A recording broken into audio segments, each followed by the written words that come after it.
Welcome back everyone, my name is Altamar and we're going to be continuing our playthrough of Esoteric Ebb. Where we left off last time, we had arrived sort of in the docks area. We're going to take a look around. This says S. Yulin and Sons, and it is closed. It opens at sundown. Democratic Propaganda. A sign that says Upper W View, Lower W Docks. We go down to the docks. Stairs down to the bustling docks. We can apparently not go there. Okay. Oh wait, don't engage yet. Let's behold this. This bin is making a sound. A strange sound. How strange. That is true. Rice Ferris whiff. Meltadig whiff. The voice is coming from a primal spirit. Open it. Let's open the trash can. As you lift it aside, you immediately see something moving in the pile of shredded documents and old scraps of food. A pair of legs. Zimworth? Suddenly jumping out of the pile with a poof of moldy dust is a pine cone? It is a kind of a pine cone. Weird. A pine cone with limbs. Arweir Menhern. It hands you some leaves while doing a strange, seemingly improvisational dance upon the trash. Wait, are you one of those? Before you're able to do anything about it, the creature poofs away. One of nature's essential workers. A blessing to meet it in the wild. Disgusting little creature. As it fades, you see only trash. Huh, interesting. Give us some incense, which we have quite a lot of. It recovers spells, so we don't have to rest necessarily. We are closed for today, AR staff. Come back tomorrow. It says, Ascani Reed's Trading Company, with the signature Free Strider logo. I can talk, I promise. Let's wander over here. There's some dock workers. There's something here. What is this? A statue of Earth. Who lit this here? You approach the shrine. And yes, this little figurine does still count as a shrine. Didn't I move it? It's like in the middle of the road. No. It has chosen its path. What? Figure of Earth. This is a makeshift shrine meant to stand exactly where it is and where it might go. Ready to serve whoever needs it the most, just like you. We'll come back here for this. Maybe. I don't think we need to rest yet. Although we are out of spells. We have a second level spell. The never sleeping docks of Waterlane right below here. Okay, well let's continue wandering around. There's definitely a staircase over there we can go down. But we're not going to go down there yet. We have other things to explore in this upper area first, I think. There's a griffin of some variety. Looks like, what is this? Whoa, whoa, whoa, whoa, whoa, whoa, whoa, whoa, whoa, whoa. Torna, the first of the river guilds. And then this guy said a bunch of things that I didn't really notice. Oh, there's coins in there. Some coins. Wishes never granted. Gonna go ahead and steal the free money. An entrance to the Ascani Reed's Trading Company. We can go inside. Nope, it's shut for the day. One of many Free Strider compounds in the city. You wear those fangs, and the rest too. You approach a ball of feathers and wings and really, really sharp claws. A magnificent creature. Too bad he's clearly overfed. That is rude. The poor bird cat has a unique body shape, and we should celebrate that. If it could understand you, sure. This is a griffin. It is a somewhat intelligent magical beast. Griffins are famously magical beasts of the old Diminar. Terribly useful mounts used by those with the funds to support their breeding and taming, most famously by the Sturm Riders. You see a pool of drool forming underneath the open beak of the beast. Wait, look behind it. There's an entrance to the warehouse on the other roof. If you want to get inside, you're going to have to get past this bad boy. We could try and do a wisdom check. The mythical beast snores gently before you. We could try a wisdom check. Oh, we're going to have to reroll that. Is there a reroll button? How does one do this? You try and see from the beast's perspective. How would you like to be awoken if you had to be awoken from your lovely slumber? You had to be awoken from your lovely slumber by a helmed, handsome stranger. If you had to be awoken from your lovely slumber by a helmed, handsome stranger on a day such as this. I lost my train of thought. What am I doing? The question is, by which method would you like to be awoken? I don't know, a hug? Okay, try that then. Come here, birdie. Give the sleeping griffin a hug. It just yeeted me off. A light tap. Pain. The bones in your body cracking. Hard ground merging with your flesh. But you live. Almost got it. That did not go so well. Perhaps another method shall work better. That's fine. We only got a little bit yeeted off the edge. This is fine. Everything is okay now. Let's try that again.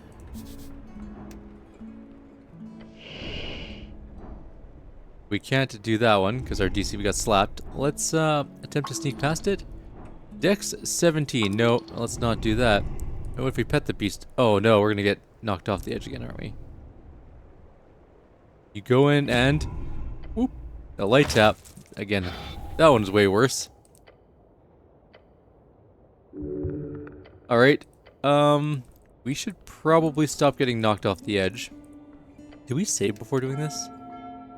Yes, I think we did. I might just reload that because we took the beating of our lifetime.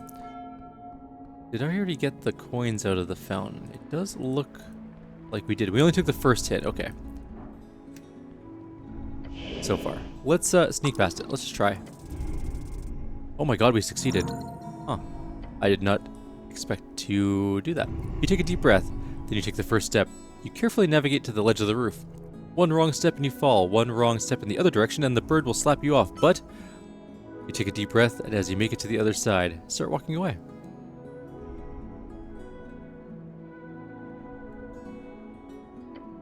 Oh. The griffin appears to have awoken. At least it didn't try and eat me.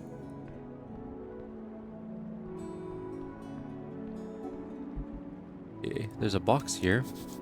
A crate full of ruined fizzy drinks. One of them seems fine to drink. It's a Bizka ginger drink. The no one leads crates is signed. Your loyal servant, Agent Vera. Get these into the warehouse by tomorrow, or I'll hold you personally responsible. Gottfried. So, how do I get out of here without getting killed by the griffin? The door down there leads to the warehouse. Only free striders and guild workers are allowed in it.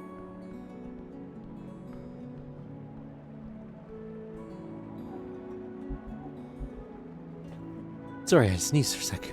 How do I get down there? Can I get down there? Not without walking past the griffin. And there is someone over there. So we did get whatever this was. Just the drink, I guess. Can't reach that from here. Okay, let's just run. The griffin does not seem to care about us. That's good.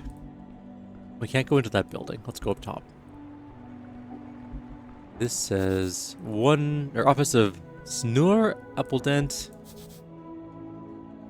PN. I don't know what PN is. Excluding the anti-magic messaging, freestriderism comes with great branding. Oh, we can go inside this building. I expected to be kicked out, honestly. Well, he's asleep, so let's take a look around. Something at the bottom. Coins? 20 coins. Almost dead, but not yet. Something stuck between the pages. Cardamom treat and a dream patch. Collection of books, political mostly. You see a collection of books from the philosophy canon, none of which you're really able to understand. Next to them, a line of famous political books: Aeschylus Theory, Hedonists, The Dark Book of Shadow, Alexandro, and many more. Alexandro is someone your patriarch quotes a lot. His ideas modernize theocracies and reads, reviving them towards the end of the Arcane Era. Let's open Alexandro. This was the first book placed in your hands as an Earthfolk recruit. Open it. Let's look inside. It's an old worn copy of that same text. Musings about the divine era of great walking gods and their theocratic states. A history lesson morphing into a series of guidelines. How modern leaders, as a response to the drawn-out Coast War, should return to the old. The proven, the organized, the divine. Although written from the perspective of not faith nor service to the holy, but rather that of service to the state. A modern theocratic vision. The nation as an entity not bound by the protection and lifetime of its god. Instead, the nation-state will survive on the unifying cultural traits passed down from the god to his people. This, Alexandra writes, will fasten them into the earth, creating firm groundings for the states to exist beyond any others. The later chapters go on to describe his dream of a millennium empire, his grand plan, a nation to survive the passing of eras, a collection of ideas he gathers around in this dream. An ideology structured around order without the weakness of monarchy and the chaos of democracy or the esoteric dependency of magocracy. The Millennium Empire, the fascist ideal. Oh my god. Alexandro is Mustache Man. Fascism. Or fascist, a follower of fascism. Fascism is an ideology born out of the Coast War, formed out of Alexandro's dream of a long-lasting empire born out of the fallen theocracies of reeds. Dangerous ideas. Fascism has led many cities astray in reeds. Whatever your thoughts are, this book is used to reshape the city. You know well how effective it is. Let's put it away. I might not read all of these blind manifestos. The book. Always listen to your hungry stomach, it says with big ugly letters on the first page. You should listen to the book and the stomach. This wonderful manual. Same as always, the book begins with a tirade about property ownership. Then on the 5th page, you find a diagram showing how to ritualistically summon a demon. It is incorrect, however, on purpose, supposedly. The purpose is metaphoric criticism of authoritarian governments. The rest is a series of extreme essays on the topics of hedonism, rejection of statehood, free association, maximizing sensation, direct democracy, and reciprocal exchange. It paints up an image of an ideal world where all can live without strife simply through the cooperation and love of all things. A loving image, communally loving. Made illegal in many cities after its release in 466 AE, this rambling text has survived for one reason or another. It is the thing that makes you feel good, the text of truth. Let's look at the chapter on free love. You flip to pages 52, you remember it well. It has pictures, tiny scribbling, something akin to stick figures positioned in various enwrapped unities. You remember the words well, the guide on how to make the ultimate sensations of flesh. Let's put it away. The hedonists are back on the shelf. Hedonists are an infamous group of activists and anarchists spawned towards the end of the Coast War. They stand for something, probably. Mostly they're known for inciting riots and playing with demonic forces. Let's go Memoirs of a Statesman. The first few pages are devoted to a rambling text about the history of governing, from ancient texts from various beasts of Jor to gods of the divine era to several arcanist figures. Darrow then smoothly moves on to conflate their accomplishments with his own. The beasts of Jor are a term for the sentient folk who are aligned with Jor during the Gate era, also known as the Anticipalian folk. Most are gone today. Anticipalian is an old Dimenorian term, meaning before the closing of the gates. Used to refer to those who lived before the end of the Gate era, exactly 2,027 years ago. The closing is a term for the closing of the gates, an event which ended the Gate era 2,027 years ago. Okay. Especially since he also includes an explanation of his lineage, that he is a direct firstborn grandson of Borgo Darrow, the first paladin of Earth. It is not so subtle. The many pages go on to describe both practical, but mostly theoretical, methods of a statesman should use when dealing with the populace, the bureaucracy, and the ideologies of modern life. Generally, the book is a rather rough tone about democracy. A quote you've heard before from this book pops up towards the end. Those who believe in democracy have a wonderful view of folk, to think them capable of making rational and informed decisions devoid of personal bias and emotional conduct. From what you remember, it caused quite a stir when it came out 2 years ago. Quite anti-democratic. No wonder people are so upset to have a magistrate use such terrible language. You recall a rumor about Shield Lord Jarn having hated this book so much during its printing that he personally bought 200 copies only to burn them in his garden. A Shield Lord is the magistrate handling industry, armory, city defense, mining, and refining, as well as resource allocation. It's currently held by Eirik Jarn in the North Wall District. The North Wall District is one of 5 districts in Norvik, known as the Industrial District for its many factories built along the river. This is where you live. Anyone who calls it the North Wall is probably not a local. Everyone who is cool calls it North Wall or just North Wall. It's probably not true, probably. Let's put the book away. Let's open the Dark Book of Shadow by the Shadow Lord. You pick up the black-covered tome. A faint tingle goes through your gloved hand. Thicken graphene. That's how they create the darkness on the cover. A memory lingers in this tome. If you open it, you shall recall. Open it, despite its evil nature. The text is not dangerous. Its pages show but a holy scripture of the Shadow Lord's lost religion, one of eternal servitude and the search for life in death. The Shadow Lord is an early walking god of the Divine Era, known for his legion of Death Knights and the grasp they held over Old Dimenor for close to a century. His city, Savalani, still stands today. This is where the remaining Shadow Clerics gather.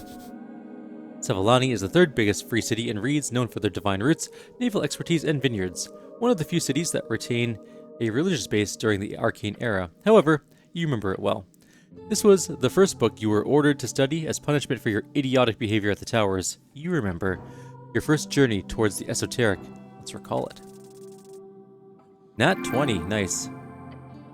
How liberating it was to know beyond any doubt how much greatness hid within your mind. Blurred faces, hushed whispers, a crowd of thoughtful peers, each snickering about your hand. A raised hand among a crowd of sheep. Patriarch is not just a religious text. They stare at you. It's a spell book. Those were the words. Oh, how they laughed. Yes, you to prove yourself. So you did. I went up to the Patriarch. I took the Book of Shadow. Yes. Then I... Yes. Memorized Detect Alignment.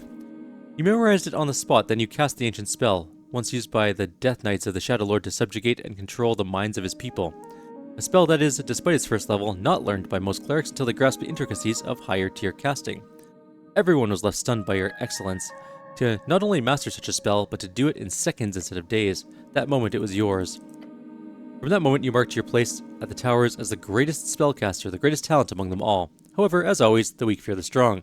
That moment also began your ostracization. You would never be among them, never have peers, none would see you in any way as a brother or comrade. I would be a leader. You are. And you shall continue to be. Gasp for air. Your vision is blurry. It's filled by pages of that book. It's a good one despite its religious fervor. As many say, the Shadow Lord was as much an early arcanist as he was the greatest of the walking gods.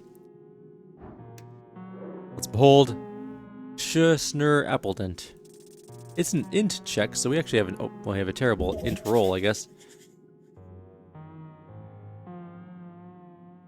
A scholar of the Fordnip Commonwealth, a man working out of a hole in the wall. He's a halfling. We don't know what he is. He's Ford folk. What that means, I don't know. You step into the cramped office, standing in front of the sleeping halfling. Is a scholar? Curse the gods. Go investigate his book collection before waking the lazy halfling. Hello? Oh, he moans and slowly opens his bushy eyes. His confused gaze focuses on you. Life is pain. What? Terrible, terrible pain. Oh, he mutters and rubs his face. The wrinkles fold over one another like waves on a storied sea. Are you? He looks at you with his weary expression. Then he rubs his nose and sniffs twice. Are you here for the invoice?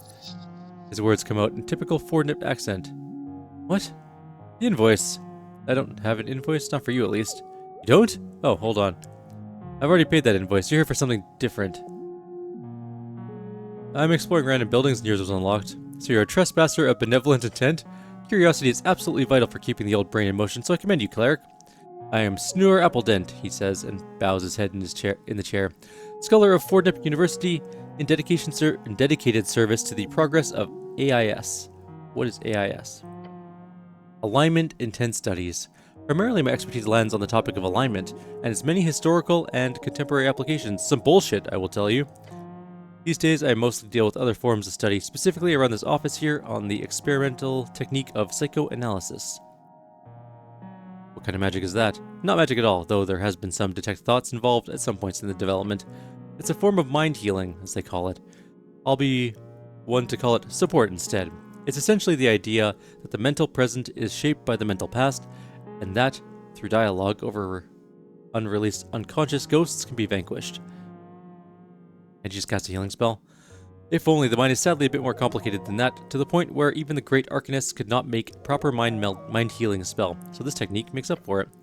A Reedstian friend of mine once told me this joke, and I apologize if it's too vulgar for your taste, but he sputters out the words through his little chortles. Let's listen to the joke. Right. A cleric, an arcanist, and a rogue delve into the lair of a succubus. The fiend defeats all three men, throwing them in her dungeon. But she grows a fancy to them, so she offers them a choice. For each man who can successfully satisfy her, she will let that man go. Otherwise, he speaks with little fits of laughter in between, she ends them, so to say. You actually haven't heard this one. Oh ho ho. What a rambunctious tale. Go on.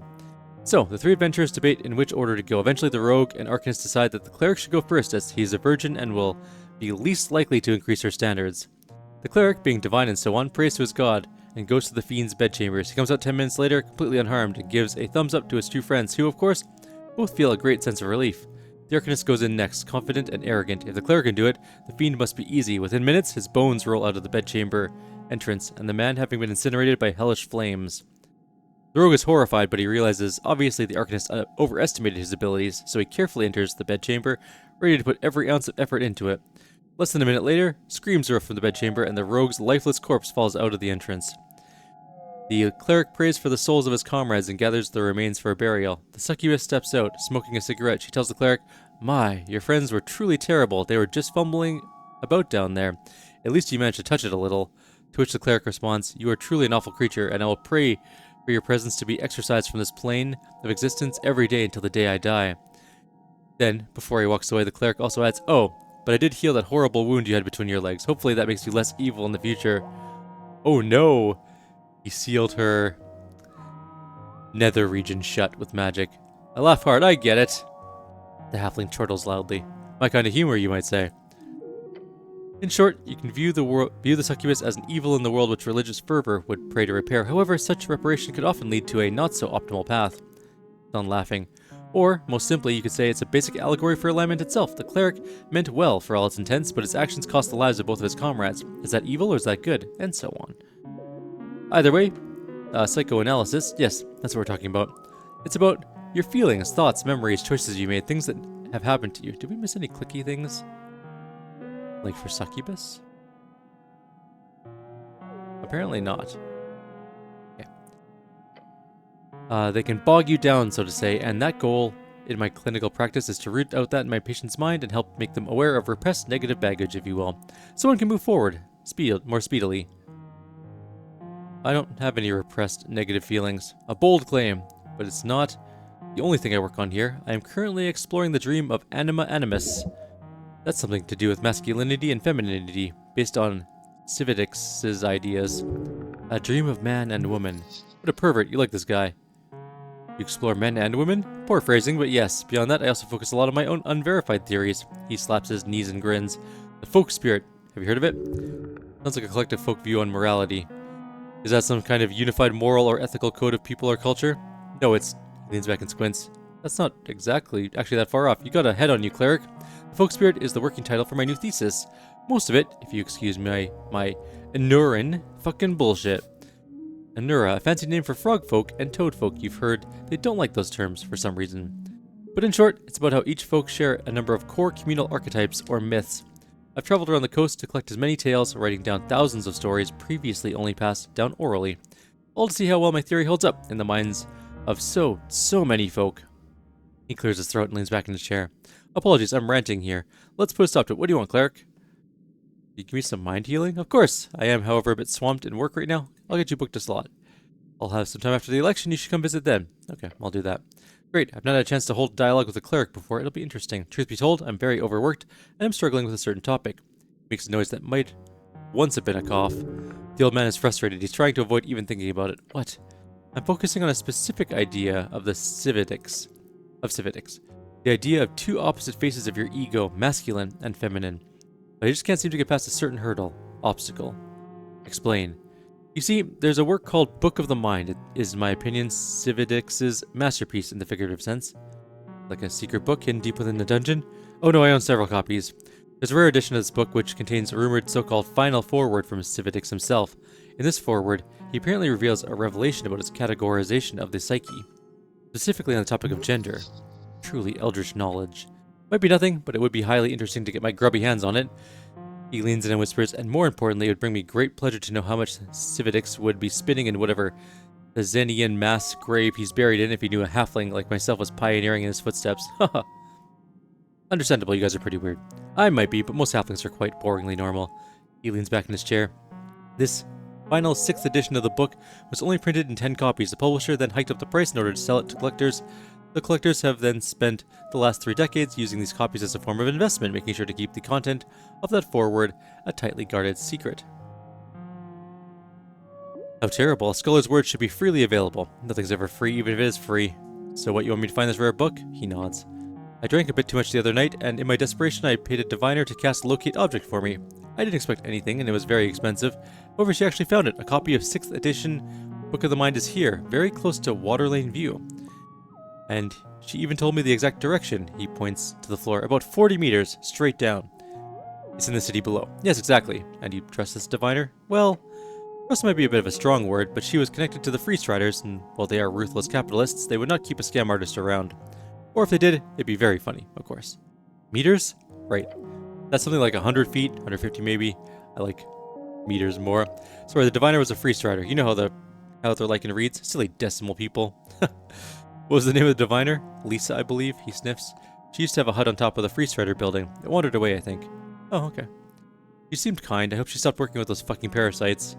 This sounds like a quest. Move on. Sure, why not? Delve into the dangerous tunnels below and get me that book. Don't get yourself killed. And in exchange, I will, What the fuck kind of reward do you want?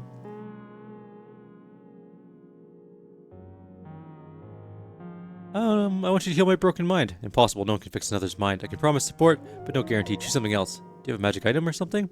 I have books in droves. You know what? The book itself is expensive and probably magical in some sense. Give me the book, let me take a look at the foreword, and you get to keep the book. That's still a quest, right? That sounds wonderful. I love quests. I'm not an expert in what kind of weird shit is down there, but the city below is dangerous, so don't go wandering blindly. Good luck, cleric. There's so much. Tell me about the folk spirit. Imagine if you will... Oh no, wait, I think we did this. Imagine if you will the origin of our stories. All stories? Yes, all of them. As sentient folk, we clearly have the base ability to come up with random ideas and turn them into emotionally resonant tales. Tales that explore the condition of life itself and make us feel many things. But an interesting thing happens if one were to study the core parts of these stories, that even if we look at the stories crafted in entirely different bands, separate, isolated tribes, or even in worlds outside Jor itself, there's overlap. Did I just let him speak? Yeah, just repeat the last thing he said. That'll make you sound smart. Overlap? Indeed. Humans who live in the remote mountains of Yim have the same repeated tropes in their foundational myths as humans in Reeds. Same for halflings. Stormbloods of Kargamesh have the same variations as my people in Fordnip, despite being separated in esoteric evolution by at least 10 millennia. It's as if every folk is haunted by a spirit, like an unconscious collective dream of concepts and ideas that follow us, even when those separate folk originate from entirely different worlds. Can you imagine? Two folk arrive through two separate gates of Jor. They are alien to one another, culturally, spiritually, biologically. Yes, yet they always share those same core myths. That's why I'm studying. Don't let him rant anymore, please. That's very interesting, isn't it? Most importantly, it's provable. A unified soul of a people, what happens upon merger? How's it provable? Reproducibility, analysis, cultures and folk who have no contact with each other, even originating from different worlds, both have the same core myths. Narrative traits, archetypes, repeated tropes. Is the same method used when uncovering ancient dead languages, using common denominators to narrow down similarities and differences. He adjusts his mustache. Now, there hasn't been that much reproducibility yet from my peers. I'm still working on getting the other scholars in on this topic. What happens when two folk type merge? Ah yes, he lifts a finger, not a clue. He's honest. It's even harder to pinpoint due to the nature of merging cultures. In cases like humans and dwarves, in Norvik, there's more data, but not enough to say anything of note. But it seems like the folk spirit remains pure in a sense, in one direction or the other. For example, humans can obviously reproduce with dwarves, but the offspring is always aesthetically and biologically speaking very human. Which does not make sense biologically. We are, scientifically speaking, different species. Dogs do not breed with cats, do they?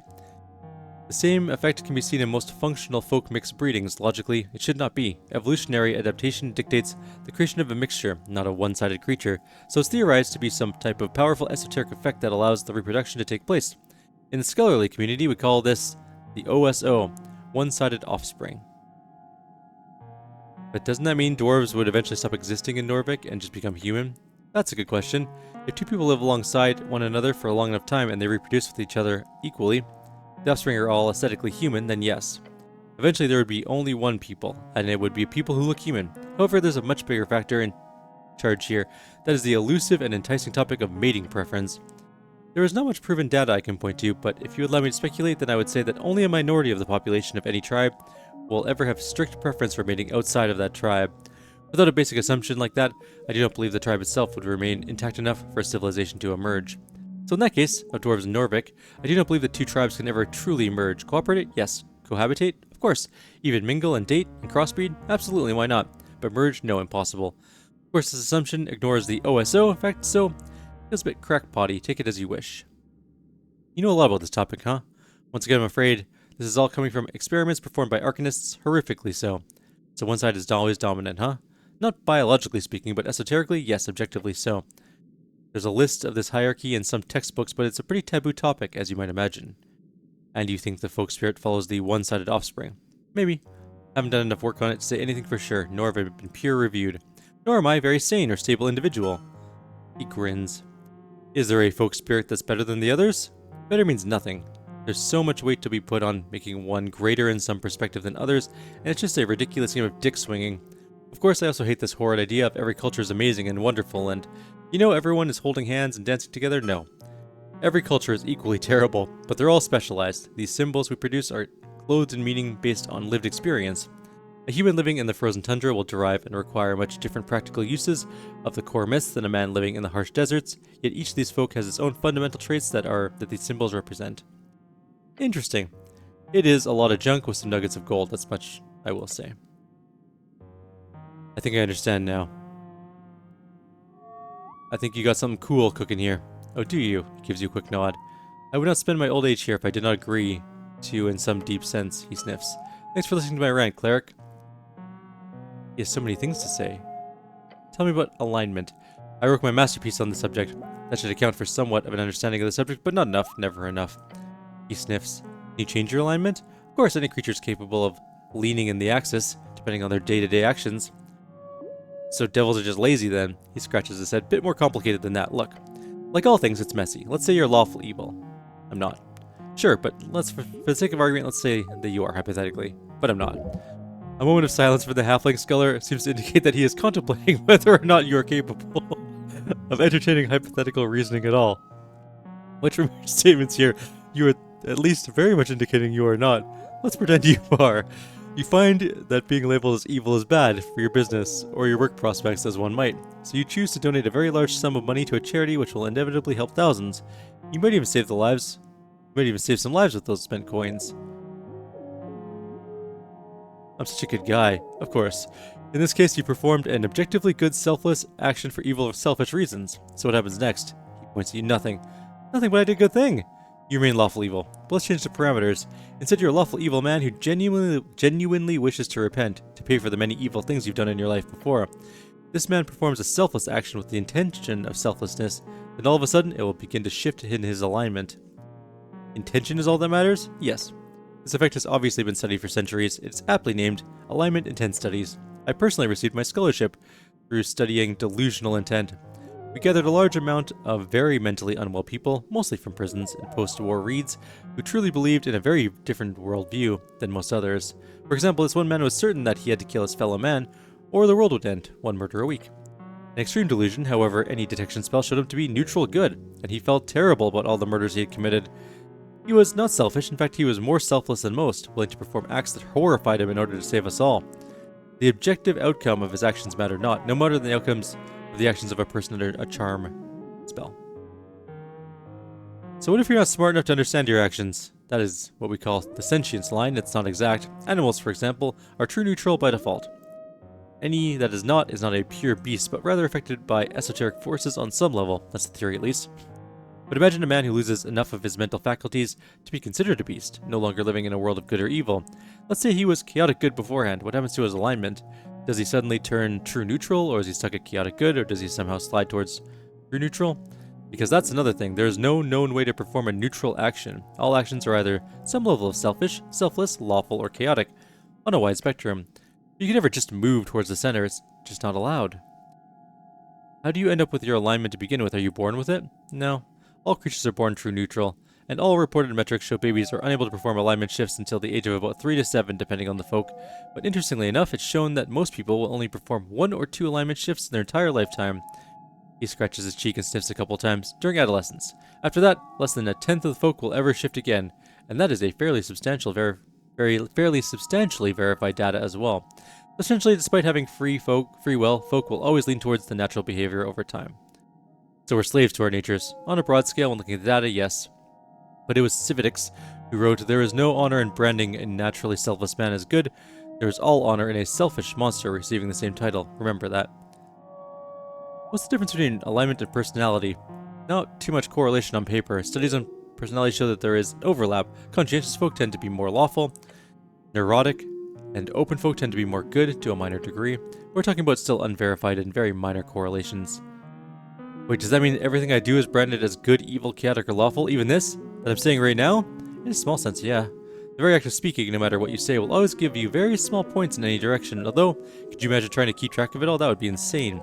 So no person would ever go to such lengths, so no need to keep track of the stuff like that. It'll only drive you mad. So you can will yourself into changing your alignment. In theory, yeah. I made my decision. I'm sorry? I want to be chaotic good. That is not how it works, cleric. You'd have to live an incredibly deluded, and I mean absolutely living in your own world mentally unstable in order to simply decide what your alignment were and to actually get an outcome from it. But I suppose it can't hurt. Good luck being... Sorry, what'd you choose again? It was, yes. Lawful evil? With you on top, obviously? Chaotic good. Your heart tells you clearly every day you don't live for you. You live for others against all the structural horrors the world has brought up around you. You're not gonna like it, but the goal is to end up on top, right? Win every conversation? So... you're not really moving along the axis of law, so you're neutral evil, though seriously, whatever you do not tell it to the halfling. Chaotic good. Right, good, and a little unorderly, I like it. Good luck with that, cleric. Why isn't it illegal to be evil? Might as well make it illegal to be sentient. Branding as evil might be the core problem there. There were arcanists who created alternative naming conventions for alignments, altruism and egotism, for example, but it did not catch on, as they say. But everyone has to be evil sometimes. Imagine your family starving alongside two other families who are also starving. Two families are smaller folk who need only half as much food. Would you feed your own family or sacrifice them to feed the other two families? I don't have a family of my own. No, it's a thought experiment. Try it. Imagine if you do. Depends. What are the other families like? They're just as nice and lovely as your family. And my family is very nice and lovely. What would you choose? I feed the other families. They got bigger numbers, thus it's more good to do that. Numbers, yes, the Arcanists held a similar view. What exactly is objectively considered in alignment terms in this scenario? Is it selfish to care for your own people before others? Has it more to do with the exact number of people who live or die, suffer or prosper in a purely utilitarian perspective? These questions have all been asked before and have arguably been answered. From what we can see, especially looking at the data collected from horrendously unethical experiments performed by Arcanist scholars, it's just about intention. If a man chooses to focus on his own family, but feels really bad about the other starving families, then he'll be more good than another man who does not think of the others suffering at all. The proximity rule states that the emotional distance between yourself and the target determines the level of selfishness. If you sacrifice your life to protect your family, that's more selfish than if you sacrifice your life for a stranger. The latter is more good. Proximity rule is a rule of alignment. If an action is taken for the benefit of a target, then if said target is closer emotionally to you, it will result in a less good action. If they're further away from you, such as a stranger, performing selfless action will result in more goodness. So in the end, a genuinely selfless person will always have a much easier time being branded with good than a naturally selfish one. He scratches his hairy eyebrows simultaneously. By the gods, I talk too much, make me stop. What's good mean? What a question. I cannot offer a universal answer, that's impossible of course, but from the data there are a few ways of distilling the essence of goodness. For example, the amount of good you are is directly correlated with the amount of time you spend inside your own mind, worrying about how much pain you've inflicted upon the world. And of course, practically it also means performing selfless actions. Performative sacrifices done entirely for the purposes of helping others. Instant goodness. Evil? Most people would say they know it when they see it, but practically it means selfishness. For example, a person with a mental pathology that disallows compassion and empathy, making them naturally only care for no one but themselves, that is naturally an evil individual, but at the same time, we are all basically evil, egotistical, disgusting creatures in the end. If push comes to shove, as they say, since obviously all of us has a part that's more focused on our own survival, rather than the survival of the foreign. Otherwise, we would not be alive in the evolutionary sense. Chaotic is... Now that can be difficult to parse sometimes. We've done many experiments to try and distill the exact meaning of it. It's difficult, mainly because who decides what is law? Gods? Your local government? Village elder? No. What is chaos and order is universal. A law can be chaotic, as contradictory as it sounds, if its dictation brings chaos into the world. But generally, what we found is that there are a few common rules that chaos follows. Breaking down structures, whether that is a building or hierarchy of society, lies, in fact any action that purposefully goes against a known truth is considered chaotic, and of course randomization. Rolling a dice is an inherently chaotic act, as is any form of gambling. It's actually one of the easier ways of measuring chaotic behavior. We used to go to the local gambling parlor. Good times. What's lawful mean? Lawful actions can be difficult to perform. It's all about building. Crafting buildings for one, or hierarchies, or structure, or keeping families intact and orderly, organizations, as well as following the truth. There have been many tyrannical lawful governments throughout history that quickly succumbed to chaos due to the warping of truth itself. But then again, if you can convince people to enter another reality, if you will, where a lie is true, then all of a sudden the folk in the reality will be lawful, despite working and living in a lie. It can get very convoluted and fascinating. Who decides all of this? There are theories. Some say it's the gods, some say it's Jor himself who controls the parameters in this world of his. Some believe it's simply inscribed into the universe, an absolute law. Can we change it? Who knows, maybe you can, maybe you cannot. Does alignment matter? Oh, not in any real way. It can be a tool, but if you cannot read it properly, seeing a man branded with chaotic evil means nothing. But if you learn, it can be used to understand folk better. You can statistically expect an evil person to act in their own interest, and you can expect a good person to act in the interest of others. A smart man can also use this advantage. which is also an evil act, I believe. Funny how it goes. Oh, it's a lot about alignment. We still have things to do. Does death and resurrection work with all this stuff? What do you mean exactly? Can death change your nature? A frown spreads across his face. Necromancers and old arcane-era traditions did much study on the topic. And yes, death and subsequent resurrection can function as a reset for the mind in a way, but arguably no less than any other severe trauma. The data is hard to trust, however, so I will not say it for sure. There is much study to do on the topic, and I am no expert. Is there a soul? The fuck do I know? He laughs. Ghosts exist, of course, as do wraiths and other foul undead spirit things. And there is much Arcanist data on such things, like if a person is resurrected, their ghost ceases to be. That implies the ghost is the soul, right? But Speak with Dead does not. In fact, a ghost is technically able to ask questions to its own corpse. Very surreal. Which implies the soul also leaves a conscious remnant of itself, which is able to be animated through magic. And if a person is resurrected, even after a very long period of time, they will have no memory of their time as a free soul. Thus, there's evidence that the soul is not so much your personhood, that shit is all up in the brain from what we can see, but rather some type of divine spark. Like a power source that wants to be one with the universe or your god. The Lich is specifically a creature who consumes these so-called souls for their own gain, which is not very common.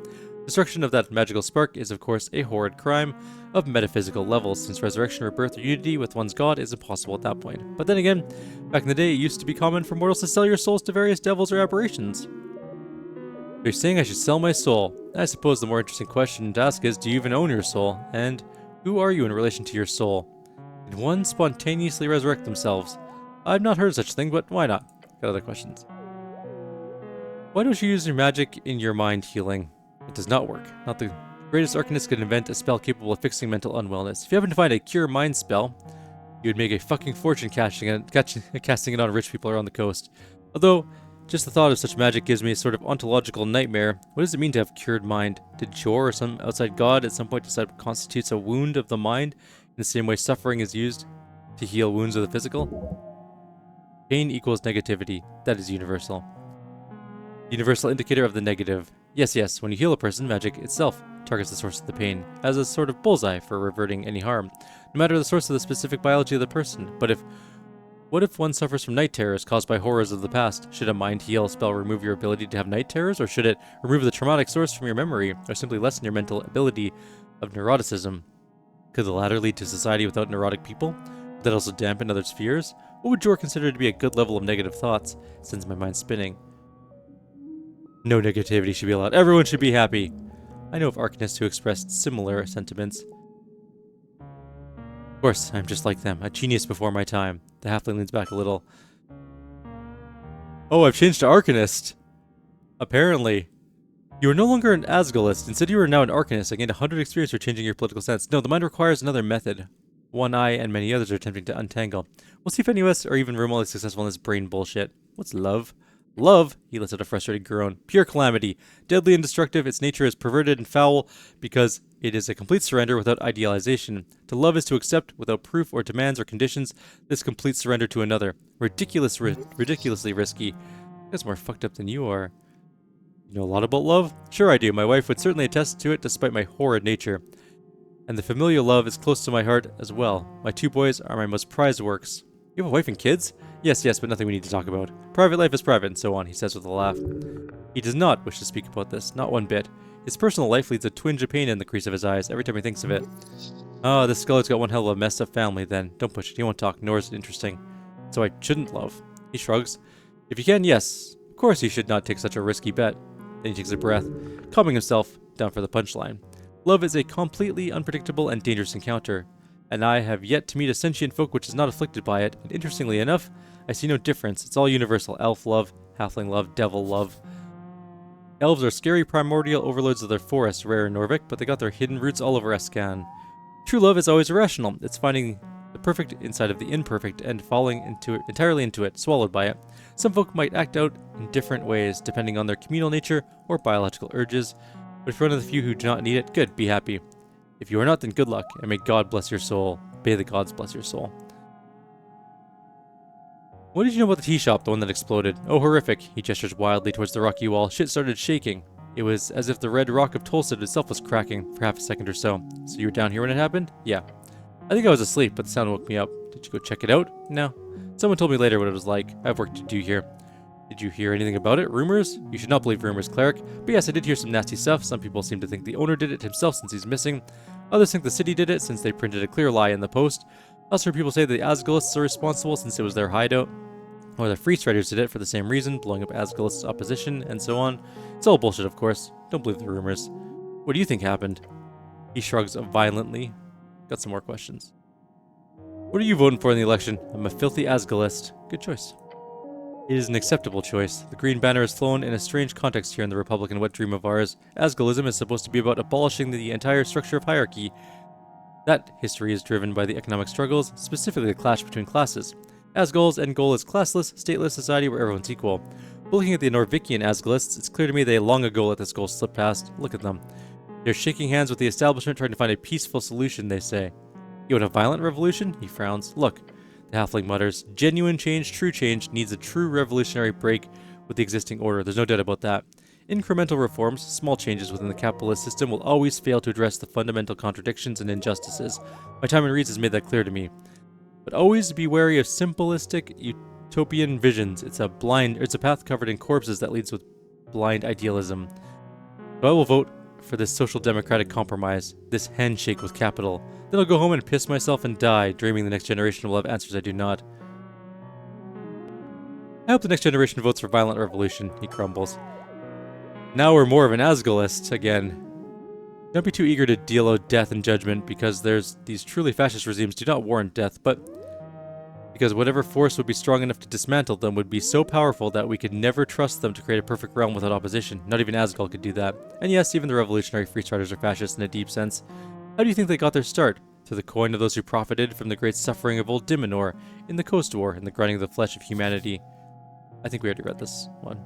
Free striderism is filthy opportunism, not republicanism. They are just arcanist regimes with a painted mask and slightly less horrific esoterical power in hand. Slightly. So what, we don't even try to dream of, or we don't even try to bring about Asgal's dream? He sighs. I don't know, I'm an idiot, you figure it out. With a deep groan, he starts rubbing his hairy face. Workers unite in unionization and guild power. It's all well and good until it gets too loud. Make a bit too much noise, and the true powers quickly and efficiently drop this illusionary mask, facade, the esoteric spell that tricks us into thinking they care, or that they are in any way folklorian. Concerned with or seeking to promote the welfare of all folk around the coast. So what about you, cleric? You're voting Asgalist, I presume. I'm gonna vote for the new God King Wizard Emperor of Norvik. Oh, who's that? I did not see that dude on the card. Me, of course. And we got another 100 experience for switching again, he nods. What are your qualifications? Come on then, sell it to me. Why should you be king? Oh no, he sniffs. Now for something else before I start ranting about the suffragette movement. No, please, I really wanted to know what you think about the suffragettes. The halfling waves a finger at you. You're a brave man, cleric. Thanks, I wink at him. Stop doing that, you can't even see it. When the first talks of an election began, it was the late Arcane era, about 30 years ago. In those early days, the suffragettes were mostly dwarven women. They had the backing of a few hardcore universal Asgalist sects that had remained since the Great Project concluded, which was a period of 12 years where massive dwarves immigrated to the newly reconquered and founded Norvik to be employed in the construction of the city. But when Earth died and talks of an election grew loud, the dwarven women had a hard time getting through, both because the less progressive Asgalists and of course the traditional cultural practices of the Earth folk.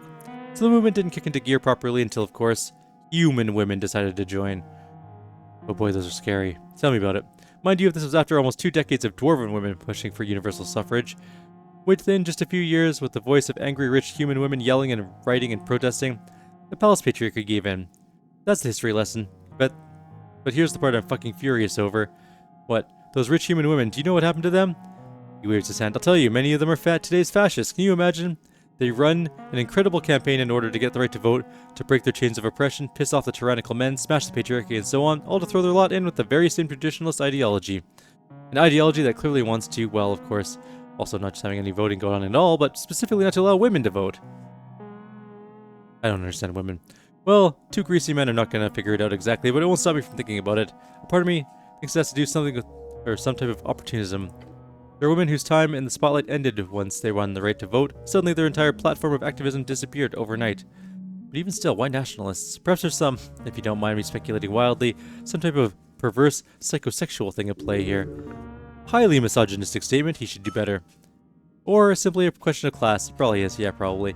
They are mostly a group of rich people, and that would logically supersede their identity as women. If the rich human position in society is threatened, they have more to lose as rich than as women. It's a complex topic, and I don't have enough fucking time to think about it, even though I want desperately to figure it out. But that's just something I'm fascinated by, you know? The halfling rants about things he is trying to understand, and he's able to capture an audience that way, clearly. Anyway. You're a halfling, right? Give me your thoughts on the Clanland ordeal. Ordeal? He scratches his nose and looks up in the air. Eh. My homeland is a shell of broken people. The clans of my kin, especially those stuck under occupation across the Golden Line. They're being systemically destroyed step by step as the Horde marches into Askani land. I read about that. The Golden Horde is claimed part of Ascan. A big chunk, yes, then they put up their esoteric wall, he grunts. The Clanlands, the deal with this armistice was seen... The Clanlands deal, sorry. This armistice was seen by many as a practical solution since only 2 clans were left to be enslaved and integrated as the Horde tributaries. Clanlands is a term for the unified halfling states in western Ascan. The official name is the Fordnip Commonwealth, although many avoid this term as to not annoy the envoys of the Golden Horde, who are the remnants of a celestial empire in Divinitorum, led by a horrifying choir. Oh, we regret this. He slams his hand into the side of a chair. It's a band-aid. Celestials view time in centuries, while we see in decades at best. Thus, they can take one piece at a time, with generational acceptance in between. It is the most clean method of genocide, one of radiant ghosts and insidious toxic love. What will happen to them? Tomorrow, nothing. In a decade, not much. Fordnip will still stand by the time I die. In 30 or 40 years, but by the end of this new era, my homeland will surely be eradicated. That's my estimation. Do you live there? When the Golden Line was drawn? Yes. It's not that interesting, but I was on the western side when it happened. There wasn't enough food to go around, so I pulled some strings to smuggle myself east. It's a whole story. Can't say much more. My clan, the Appledens, all live in Tipberry, so it's not some big personal tragedy on my part. More of a focused destruction, a grander trauma, something generational, even if I was there to witness it. I imagine you would feel something similar about the Coast War. That's actually extremely interesting. You should write a book on that. I have. Can't get it published, though. No one wants to deal with legal threats from the Horde. That's terrible.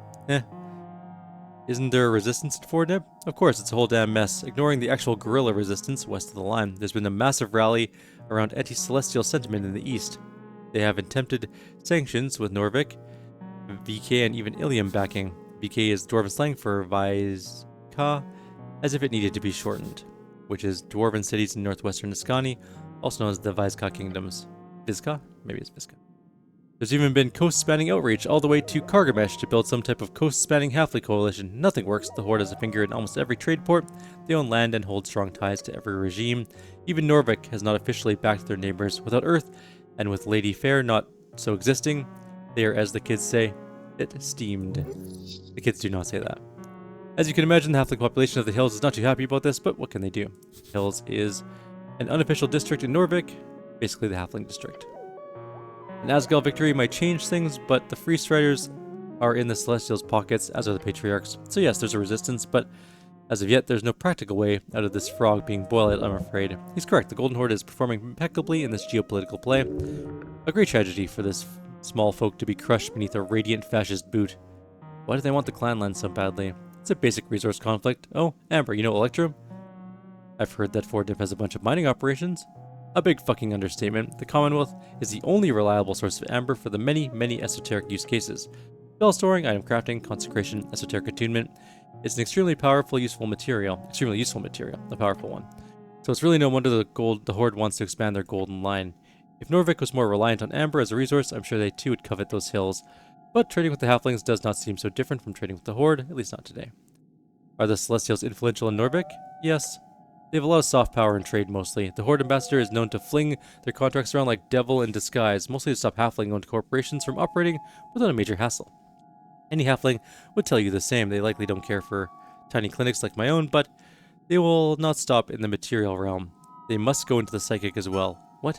The Golden Horde, their annexations of land is just the final step. Before that comes many little crushings of thoughts and dreams and a tyranny of pure ideology. They shape perceptions to maintain control. An incredible evil. Those poor halflings. That's it. The book is beneath the city. We already did that. And